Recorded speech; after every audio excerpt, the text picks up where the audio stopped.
चलो फ्रेंड्स, मैं आज आपको छींकने के कई फैक्ट्स बताता हूँ।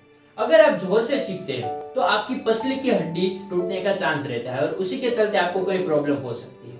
और अगर आप जोर से नहीं छींकते मगर आप छींक को दबाते हैं, इसका मतलब है कि आपको छींक और एयर को बाहर नहीं आने देते हैं, तो आपको कई तरह के प्रॉब्लम हो सकते हैं। उसमें से मेन है कि आपका ब्रेन और जो नोज में ब्लड वेसल है वो ब्रेक हो सकता है और उसी के चलते आपको मृत्यु भी हो सकती है। और इसी के लिए आप जब भी अगली बार से छींके तो नॉर्मली ले, ना कि उसे दबाए और ना कि उसे जोर से छींके। तो ये जान के आपको कैसा लगा चैट सेक्शन में जरूर लिखिएगा और इस चैनल को लाइक, सब्सक्राइब और शेयर कीजिएगा। मिलते हैं नेक्स्ट टाइम।